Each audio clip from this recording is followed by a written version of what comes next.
What's up? Hey, welcome to Memoirs of an Insecure Girl. I'm your girl, Courtney. Thanks for stopping in. I appreciate your support and just thanks for coming back and checking out my video. So the title is called Only God Can Judge Me. I know everybody has heard it. Tupac made it really famous. Only God Can Judge Me. He always said it. If you've checked out, know anything about Master P, he had an album called Only God Can Judge Me. And so if you've heard it, I'm pretty much sure at one point in time, you may have used it. Only God Can Judge Me. You can check out the latest Facebook war in the comments. Only God can judge me. Who are you to talk about my sin? Who are you? You don't judge me because I sin differently than you. I've heard it. I'm sure you've heard it. We've all heard only God can judge me. God knows my heart. All of it. And for me, when I hear only God can judge me, what comes over me is that you've all heard it. You know, don't judge your brother. You know, check the own speck in your eye before you judge your brother, right? But also, I'm also aware that when I say only God can judge me, he's the only one that can judge me righteously. I understand that when he judges me, he knows everything. Your friend, your homie, the other person that you're going back and forth with about whatever, you can justify it to them. But God is the righteous judge. He's the one that creates the law, and he's the one that's going to judge us. He's the one that knows everything. And you're like, well, my heart, God knows my heart. And it says also that out of it, the heart is deceitful above all things. And who can trust it? It's wicked because our hearts change based on circumstances. Our hearts change based on the situation that we're dealing with or who we're dealing with. And so the Lord can even judge our heart because he knows it. He created it. He knows it. You know what I'm saying? And so 2 Corinthians 5:10 says, "For we all must appear before judgment, the seat of Christ, so that each one of us may receive what is due to us. For the things that we've done that are good and the things that are done bad in the body."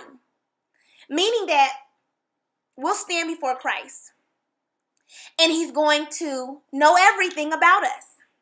The things we've done that were good, the things that we've done that were bad, the things that we spewed out of our mouth, the sin that we knew we weren't supposed to do, but we did it anyway.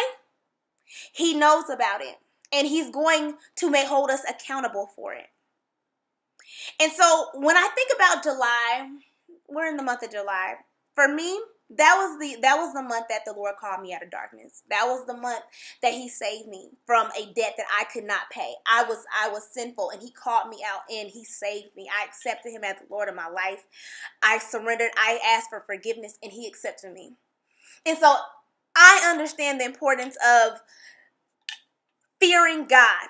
In my walk, I've learned that people are going to correct me. If you see me, you saw me pulling up and I'm pouring up and I'm drinking and I'm pouring up and I know that it's wrong out of love, not out of just want to tear that person down, but because I love you and because I don't want to see you go down a wrong path, because sin, the wages of sin is death, because I know that it's bad for you. I know that sin harms you in the long run. Sis, don't do that. Let me pray with you. Let's pray. If this is something that's got you bound, let's pray about it.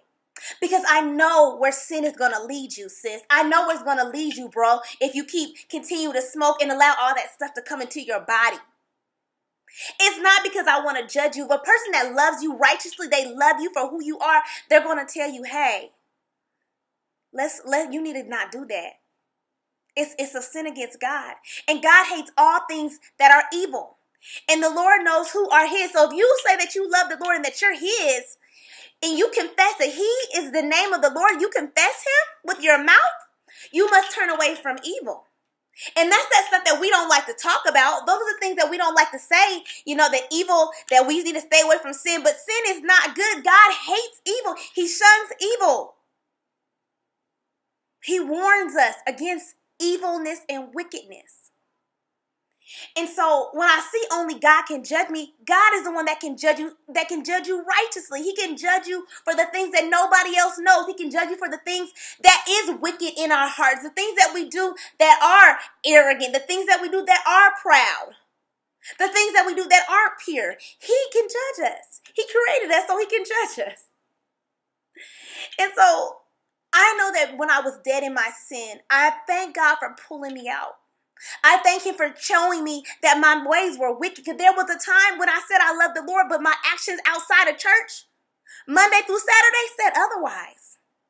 And I thank you that he confronted me. He rebuked me. He put me in a place for me to bow down and surrender and say, I got to stop this because it's not pleasing to my Father. I feared him.